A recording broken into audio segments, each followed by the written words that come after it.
कर रहे हैं ये सरासर गलत है, ये झूठ है, बेबुनियाद है। इसके मतलब मैं जानता हूँ ये क्यों किया जा रहा है।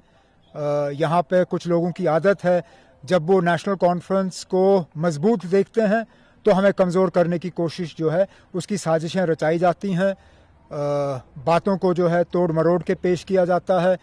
तो जैसे मैंने कहा, सबसे पहले ये कि एनडीए के साथ हमारा कोई वास्ता नहीं है, ना आगे जाके हम एनडीए के दरवाजे को खटखटाने के लिए तैयार हैं।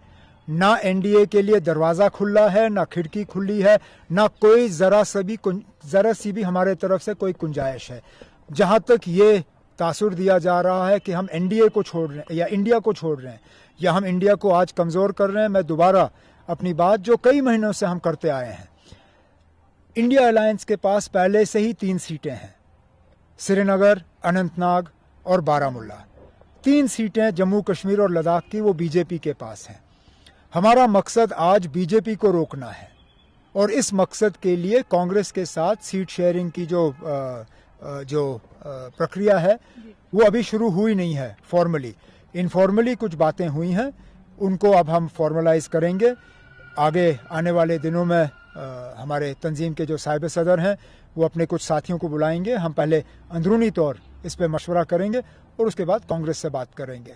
उमर साहब, जो कश्मीर की 3 सीटें हैं, अगर इंडिया अलायंस ने बोला कि उन पे भी डिस्कशन होगी, उन पे कोई डिस्कशन नहीं होगी ना।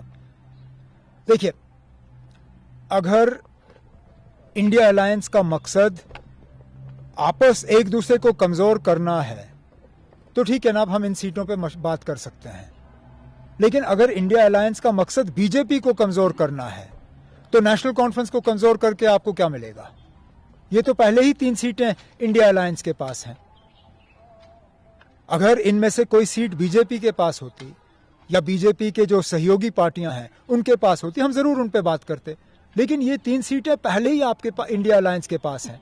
अब आप मुझे बताइए, इंडिया अलायंस में जाने का मकसद क्या था? बीजेपी को रोकना या अपने आप को मजबूत करना? अगर बीजेपी को रोकना मकसद है फिर आप हमसे सीट क्यों मांग रहे हो? अगर मकसद ये था कि आप अपने आप को मजबूत करना चाहते हो, फिर जिस इरादे से आप इंडिया अलायंस में आए हो वो गलत है।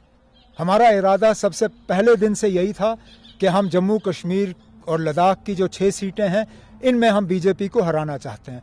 उसके लिए हम किसी से भी बात करने के लिए तैयार हैं। उमर साहब, आपने